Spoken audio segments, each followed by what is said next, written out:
In 2025, Mossad executed what intelligence experts call the most audacious infiltration since the Cold War. While the world watched 4 missiles from the sky, Israel had already won the war on the ground.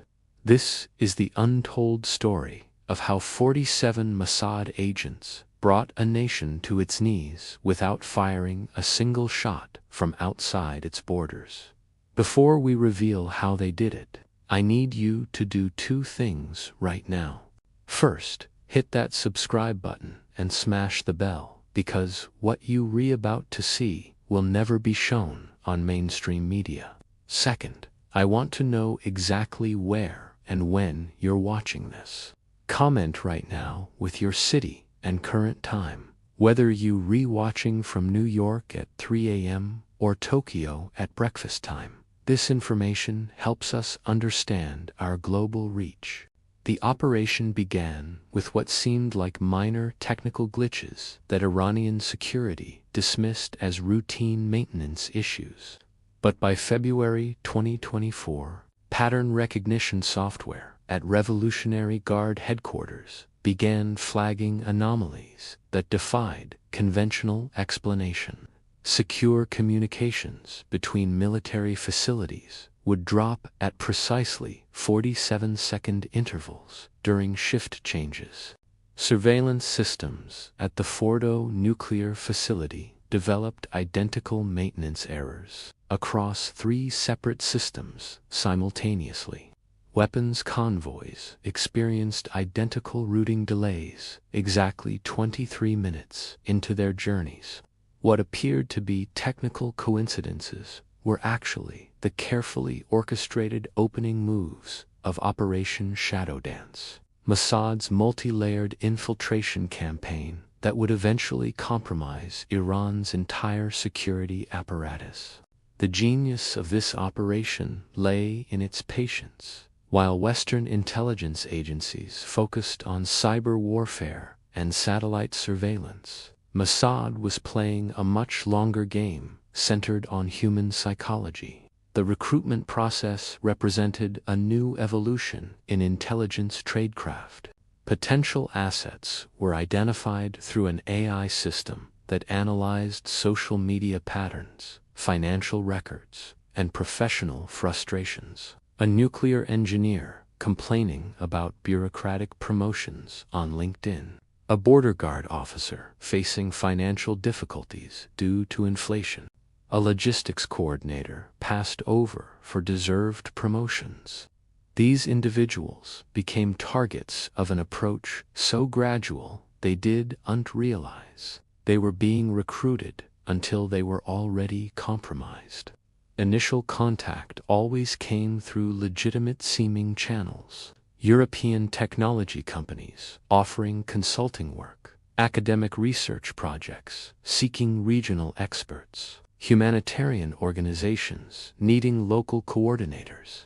The assignments began innocently enough. Industry reports, market analysis, cultural context briefings. The payments were generous, but not suspiciously large, always routed through third-country financial institutions.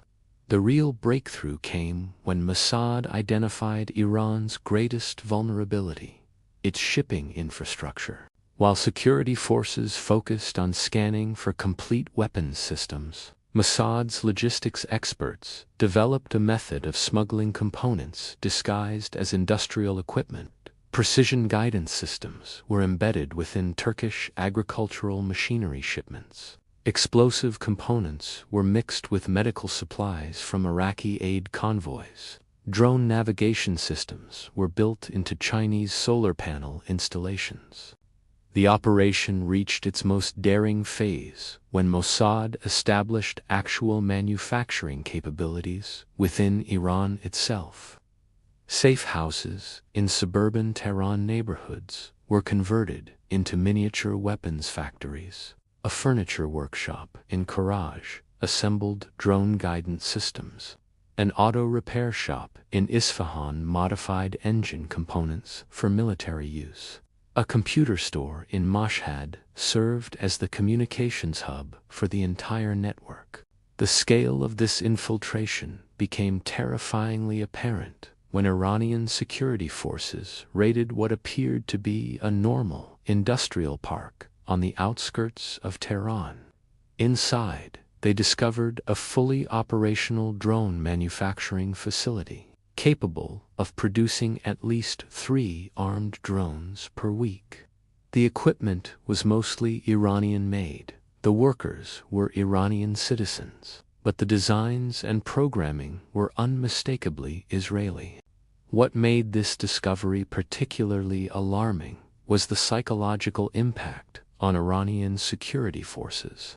The realization that Mossad had established such capabilities right under their noses created a climate of paranoia that ultimately served Israel's purposes better than any single military operation could have. Revolutionary Guard commanders began seeing Mossad agents everywhere, in every unexplained incident, every technical glitch, every minor security breach. This psychological warfare component proved to be Mossad's most effective weapon.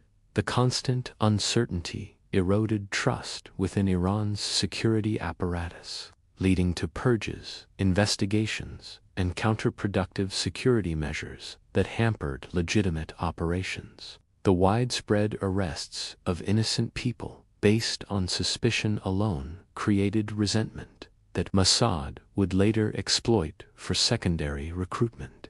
The human cost of this operation became apparent when Iranian authorities began publicizing arrests. Over 200 suspects were detained in the first 3 months of 2025 alone, with state media showing carefully curated confessions of individuals claiming to have been recruited by Mossad.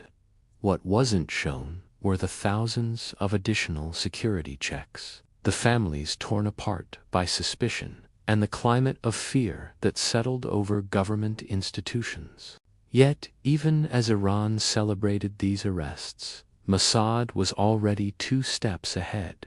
The compromised networks were often sacrificial pawns in a larger game, assets meant to be discovered to distract from more important operations elsewhere. This chess-like approach to intelligence operations represented a new level of strategic thinking that traditional security agencies struggled to counter. The most brilliant aspect of the entire operation was how Mossad used Iran's own security apparatus against itself. The paranoia led to overzealous security measures that actually created new vulnerabilities. The purges of experienced personnel left gaps that could be exploited. The public shows of force revealed capabilities and methods that could be studied and countered.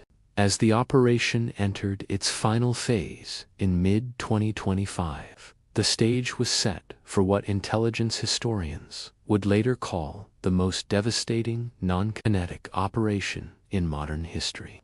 But the real question remained: how did Mossad manage to coordinate such a complex operation right under the nose of one of the world's most sophisticated security states? The answer would involve a double agent, a missed warning, and a mistake that nearly cost Israel everything. But here's what keeps Iranian intelligence officials awake at night. This was only phase 1. How did they move actual weapons through the world's most guarded borders? The answer involves a shipping container that almost ended the operation, and a mistake that nearly cost Mossad everything. That's coming next. The discovery of drone manufacturing facilities in Tehran's suburbs sent shockwaves through Iran's security apparatus. But the real masterpiece of Mossad's operation lay in how they moved the components right under the noses of Revolutionary Guard border units. This was a story of high-tech, stealth, or futuristic gadgetry. It was a lesson in understanding human psychology and systemic vulnerabilities. The operation centered on what security analysts later called the Three Rivers, the main smuggling routes through Turkey, Iraq, and the Caspian Sea. Each route had its own characteristics, its own vulnerabilities, and its own team of handlers who understood the local dynamics intimately. The Caspian route represented Mossad's most sophisticated logistical operation. Iranian authorities had long considered their northern border the most secure, protected by water, and closely monitored by both Iranian and Russian security forces. Mossad turned this perceived strength into a critical weakness. The operation used commercial shipping containers departing from Baku, Azerbaijan, disguised as agricultural equipment shipments destined for Iranian farms in the Gilan province. The components were hidden within legitimate farming machinery, guidance systems embedded in tractor GPS units, explosives disguised as fertilizer samples, communication equipment built into irrigation controllers. The genius of this route lay in its timing. Shipments always arrived during peak agricultural seasons, when border inspections were overwhelmed with legitimate farm equipment imports. Customs officials, under pressure to keep vital farming supplies moving, would often wave through entire shipments with only cursory inspections. A security official from the region later revealed, "They knew our agricultural calendar better than our own ministry." The shipments always arrived right when our inspection capabilities were stretched thinnest. It was like they could see our operational schedules. The Turkish border operation demonstrated Mossad's understanding of regional economics. The Razi border crossing near Van became a key transit point, with components hidden within commercial goods shipments. Mossad operatives had established front companies in Istanbul that appeared to be legitimate trading firms specializing in consumer goods. The modus operandi involved hiding weapons components within everyday products, drone engines concealed within industrial washing machines, explosives mixed with plastic raw materials, electronics embedded within children's toys and electronics. A Turkish security analyst noted, "The operation exploited the massive volume of legitimate Turkey-Aryan trade. When you're processing 800 trucks daily, finding one compromised shipment is like finding a specific grain of sand on a beach." The operation nearly collapsed in March 2025, when Turkish authorities, acting on a tip from Iranian intelligence, increased inspections at the Razi crossing. For 72 hours, the entire network went dark. Shipments were delayed, communications ceased, and operatives went to ground. But rather than abort the mission, Mossad adapted by rerouting through lesser-known crossings and using smaller, more frequent shipments. The most daring route operated through Iraq's porous border regions. Here, Mossad employed a different strategy altogether. They didn't try to hide their activities, but rather blended into the chaotic reality of Iraq-Iran border commerce. The Shalamsha border crossing became the primary conduit, with components hidden within humanitarian aid shipments and religious pilgrimage supplies. The operation exploited the special security considerations given to these types of shipments, which often received reduced scrutiny. An Iraqi border official later recalled, "They used everything: ambulances carrying medical supplies, buses transporting pilgrims to holy sites, even funeral processions." They understood that some things are considered sacred and thus less likely to be thoroughly searched. The southern route also saw Mossad's most innovative deception tactics. In one instance, they created a fake humanitarian organization that had actually been providing legitimate medical aid to Iraqi refugees for years. When the time came for operations, they simply added extra medical equipment to their regular shipments. Once inside Iran, the components faced their greatest challenge, moving through multiple internal checkpoints to reach their final assembly points. This is where Mossad's recruitment of local assets proved most valuable. The network used a combination of legitimate trucking companies with pre-approved security clearance, emergency service vehicles that could bypass normal inspections, religious and ceremonial processions that moved freely between cities, municipal service vehicles that regularly accessed restricted areas. A Revolutionary Guard commander later admitted, "They did untry to fight our system. They learned to work within it. They knew which trucks had pre-approval, which drivers had trusted status, and which routes had the lightest inspection schedules." The final phase occurred in safe houses across Tehran, Isfahan, and Karaj. These weren't sophisticated factories, but rather ordinary residences and businesses converted for specific purposes. The assembly process was designed to be modular and deniable.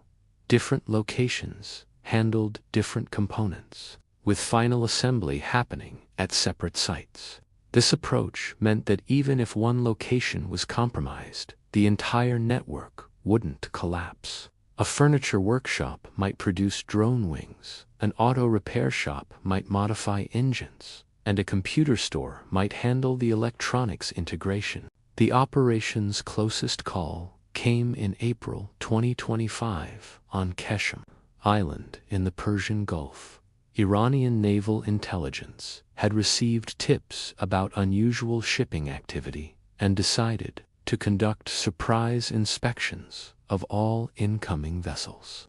A Mossad-operated ship carrying critical components was hours from docking when the inspection order came. The handlers had to make a split-second decision: abort the mission and potentially reveal their capabilities, or risk everything. They chose a third option. They scuttled the ship themselves. Using controlled explosives, they sank the vessel in deep water, claiming it had experienced engine trouble. The components were lost, but the network remained intact. The incident was recorded as a maritime accident, and Mossad simply rerouted replacement components through other channels. Beyond the physical smuggling, Mossad conducted an elaborate deception campaign to distract Iranian authorities. They created false leads, fake resistance groups, and imaginary internal conflicts within the Revolutionary Guard. This psychological operation kept Iranian security forces chasing shadows, while the real operation continued undetected. A Tehran University psychology professor later analyzed, "They were unjust moving physical objects. They were manipulating perception. By creating multiple false threats, they ensured that even when authorities discovered something real, it would be lost in the noise of false positives." The operation's success came at a tremendous human price. Iranian authorities conducted massive arrest campaigns, detaining thousands of suspects. Many were undoubtedly involved, but many others were innocent citizens caught up in the security paranoia. Families were torn apart by suspicion, communities were fractured by distrust, and the social fabric of border regions was permanently altered. The climate of fear became so pervasive that ordinary commercial activity between Iran and its neighbors slowed significantly, causing economic damage that lasted long after the operation concluded. By the time Iranian authorities fully understood the scale of the infiltration, Mossad had already achieved their primary objective. They had established a permanent operational capability within Iran that could be activated or dormant as needed. The true strategic victory wasn't in the weapons they smuggled in, but in proving that Iran's much-vaunted security apparatus could be penetrated at will.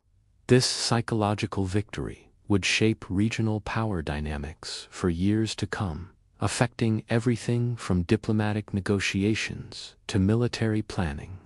The operation demonstrated that in modern intelligence warfare, the most valuable territory isn't physical but psychological, and Mossad had conquered that territory completely. But here's the question that still haunts security agencies worldwide. How did they recruit so many Iranians to work against their own country? The answer involves a psychological operation so sophisticated that it turned patriotism into its exact opposite. That's coming in next. The greatest weapon in any intelligence operation isn't technology or weapons, it's human psychology. And in 2025, Mossad conducted a masterclass in turning ordinary citizens into assets. But how does one convince people to work against their own nation? The answer will disturb you. The recruitment operation began not with dramatic approaches, but with careful data analysis. Mossad's cyber division had developed algorithms that could identify potential vulnerabilities from public online behavior. They weren't looking for traitors. They were looking for people experiencing specific types of frustration, financial pressure, or professional stagnation. The system categorized potential recruits into 3 tiers. Tier 1, the disillusioned, government employees passed over for promotion, academics whose research was underfunded, engineers frustrated by corruption and inefficiency. Tier 2, the financially desperate, business owners struggling under sanctions, university graduates with massive debts, government workers with second jobs. Tier 3, the ideologically flexible. Religious minorities facing discrimination, ethnic groups with historical grievances, Western-educated professionals feeling culturally alienated. An Iranian sociologist later noted, "They understood our social fractures better than we did. They knew exactly which pressure points to push." Initial contact always came through seemingly legitimate channels. A European technology company would offer consulting work. An academic journal would request specialized local knowledge. A humanitarian organization would need translation services. The payments started small: $200 for a market analysis, $500 for technical documentation. The tasks appeared harmless: industry reports, cultural context briefings, administrative documents.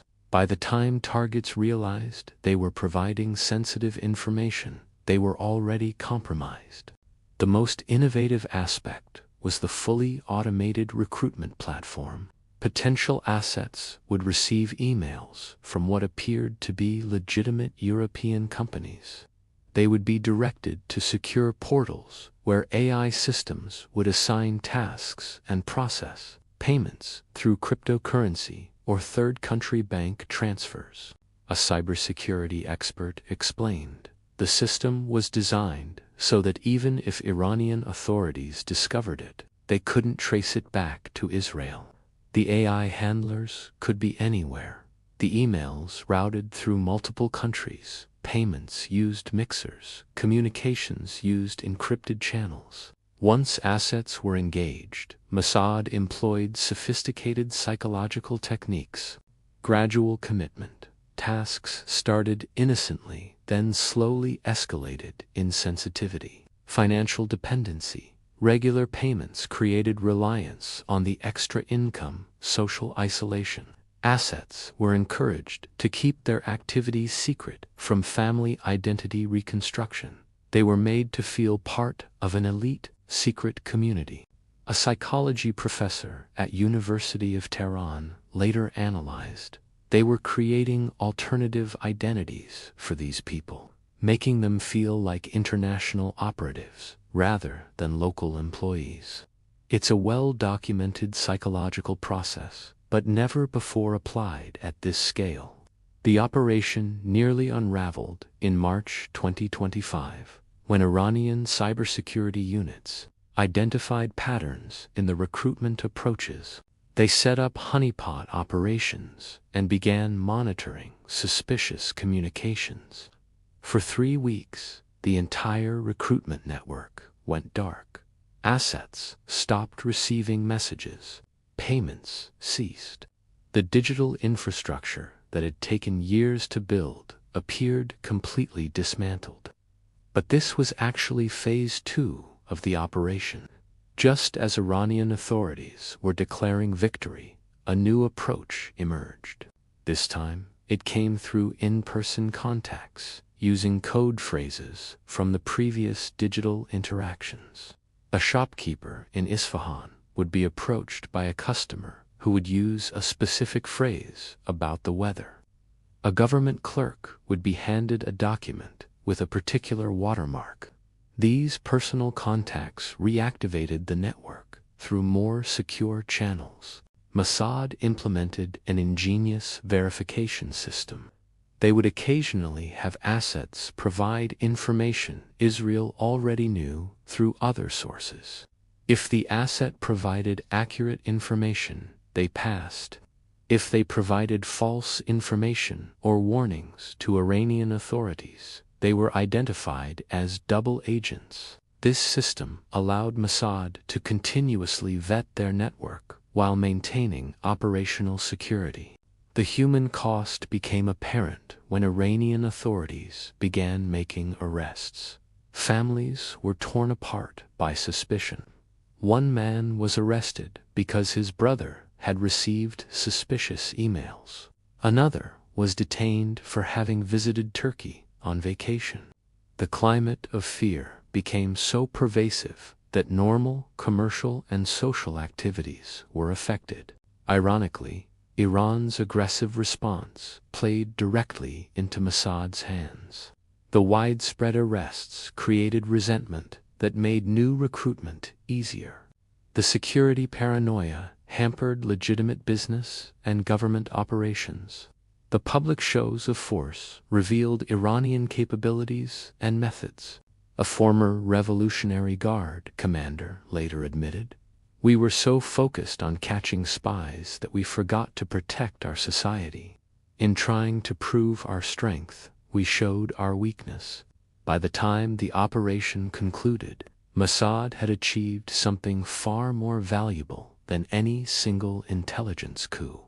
They had demonstrated that Iran's social fabric could be penetrated at will. The psychological impact shaped Iranian security policy for years, leading to overly restrictive measures that actually hampered legitimate security work. The operation revealed that in modern intelligence warfare, the most vulnerable target isn't computer systems or military installations, it's human psychology. And once that vulnerability is exploited, all other defenses become secondary. But all of this, the smuggling, the recruitment, the psychological operations, led to one final question. Was it worth it? Did this unprecedented operation actually achieve its strategic objectives? Or did Mossad's greatest tactical success become its biggest strategic failure? The answer might surprise you. The true measure of the Mossad infiltration operation only became apparent in its aftermath. When the initial shock had subsided and both nations began calculating the real costs and consequences, what emerged was a complex picture of tactical brilliance, overshadowed by strategic complications that would reshape the region for years to come. The operation had achieved what few thought possible, while simultaneously creating new problems that neither side had anticipated. In the immediate wake of the operation, there was no denying Mossad's extraordinary tactical achievements.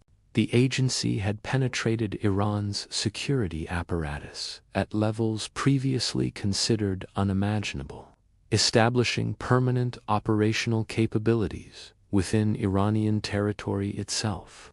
They had demonstrated complete psychological dominance over Iranian intelligence services, gathering unprecedented intelligence that would inform Israeli strategy for the next decade. The operation yielded concrete results, including detailed mapping of previously unknown nuclear facilities, identification of key personnel in Iran's weapons programs, access to internal communications networks within the Revolutionary Guard, and even physical control over certain border crossing points. For approximately 6 months, Mossad maintained near-perfect visibility into Iranian operations, achieving a level of penetration that went beyond mere intelligence gathering to active influence within Iran's security infrastructure. However, this very success generated significant blowback that ultimately compromised Israel's strategic position. Rather than collapsing under the weight of the infiltration, Iran's security apparatus underwent brutal but effective reforms that left it stronger than before. Incompetent officials were purged, security protocols were completely overhauled, and budget allocations for counterintelligence increased dramatically. The operation created a rare moment of national unity within Iran, with even critics of the regime rallying behind the government when faced with foreign interference. The security overhaul ultimately made Iran harder to penetrate in the long term, with new systems implemented, vetting processes tightened, and counterintelligence capabilities enhanced to levels that would complicate future operations. Regional allies grew concerned about the precedent set by such extensive interference in sovereign territory, creating diplomatic complications that extended beyond the immediate conflict. The human cost of the operation proved staggering and raised serious ethical questions. Iranian authorities detained over 5,000 citizens for questioning, with 217 confirmed executions for espionage-related charges. Thousands of families were torn apart by suspicion and accusations, while entire communities found themselves living in a perpetual climate of fear and mistrust. The social fabric in border regions was fundamentally altered as trust between neighbors evaporated and simple. Commercial activities became fraught with suspicion. The psychological impact extended beyond those directly involved, creating generational trauma in communities that found themselves caught between their government's security apparatus and foreign intelligence operations. Iran's technological response to the infiltration accelerated the country's capabilities in concerning ways. The national firewall underwent complete enhancement with significantly improved internet monitoring capabilities. The government implemented comprehensive biometric tracking systems featuring facial recognition technology at sensitive facilities. New financial monitoring systems were established to track unusual transaction patterns, while access to encrypted messaging platforms was severely restricted. Paradoxically, Mossad's operation ultimately pushed Iran to develop more sophisticated surveillance and control capabilities than might otherwise have emerged, creating a more challenging environment for future intelligence operations. The regional dynamics shifted in unexpected ways following the operation's revelation. Iran-Russia relations strengthened considerably through enhanced military and intelligence cooperation. Gulf states and other regional powers began reassessing their own vulnerability to similar infiltration attempts, leading to widespread security upgrades across the region. Chinese involvement in Iranian cybersecurity increased dramatically, while Turkey grew more cautious about border security and intelligence sharing. The regional arms race expanded into cyber capabilities with unprecedented investment from multiple governments. Every nation in the region began looking at their neighbors differently, wondering if they might be experiencing similar infiltration from various global powers. Within Israeli intelligence circles, the operation sparked intense debate about the ethics and efficacy of such extensive covert action. Hawkish elements pointed to the demonstrated capability to strike at will within Iranian territory, the deterrence value against Iranian aggression, the invaluable intelligence gathered, and the psychological impact on Iranian leadership. More dovish analysts questioned whether short-term gains justified long-term complications, arguing that the operation had made Iran more dangerous and less predictable, while setting dangerous precedents for regional behavior. The human cost raised serious ethical questions that continued to be debated within intelligence community circles. The operation produced several unintended consequences that surprised both sides. The pressure from the infiltration catalyzed Iran's development of indigenous weapons systems rather than crippling their capabilities as intended. The crisis created diplomatic openings for moderate factions within Iran who gained influence by arguing for reduced international isolation. A regional cyber arms race accelerated dramatically, with multiple nations increasing their investments in cyber warfare capabilities. Interestingly, the climate of paranoia actually weakened traditional social controls in some areas as people grew distrustful of all authority figures, not just potential foreign agents. From a historical perspective, the operation represents a classic case of tactical brilliance versus strategic wisdom. Mossad proved it could penetrate what was considered impenetrable, but in doing so created a more formidable long-term adversary. The operation demonstrated the changing nature of modern conflict, where victories are measured not in territory gained, but in psychological impact achieved. It revealed that sometimes the greatest victory lies in knowing when not to use a capability UVA developed, and that the most successful operations are those that never become public knowledge. The legacy of the operation remains visible throughout the region today. Enhanced tensions continue to define Middle Eastern relations, with most nations maintaining heightened alert levels. Technological capabilities have advanced significantly on all sides, with particular emphasis on cyber warfare and counterintelligence. The rules of engagement for cross-border operations have been fundamentally rewritten, establishing new norms that govern how nations interact in the shadows. Perhaps most significantly, a generation of security personnel now operate under constant suspicion, their work shaped by the understanding that even the most secure systems can be compromised. In the final analysis, the true measure of this operation may never be fully known. The best intelligence successes are those that never become public, and the most devastating failures are those we never learn about. What remains clear is that the shadows between nations have grown darker, the rules of engagement have changed irrevocably, and the price of security has never been higher. The operation stands as a testament to both the extraordinary capabilities of modern intelligence agencies and the profound limitations of what they can ultimately achieve through covert action alone. If you've followed this story through all 4 parts, you now understand what few outside intelligence circles ever will, that the real story of modern conflict happens in the shadows, away from headlines and public scrutiny.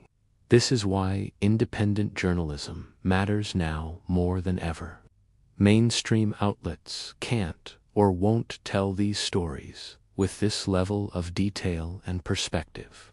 I need you to join our community of viewers who look beyond the conventional narratives. Hit that subscribe button and turn on notifications. because what we've revealed here is just the beginning.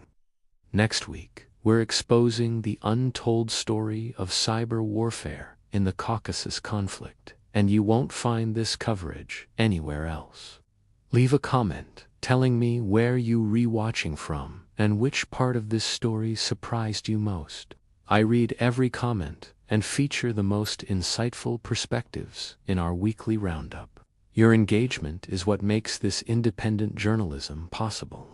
Finally, share this video with one person who needs to understand how modern geopolitics really works. The algorithms won't show them this content unless you help make it visible. Together, we're building something that traditional media can't offer: truth without compromise, depth without bias, and analysis without agenda. Subscribe now and become part of the community that looks deeper, questions harder, and understands better.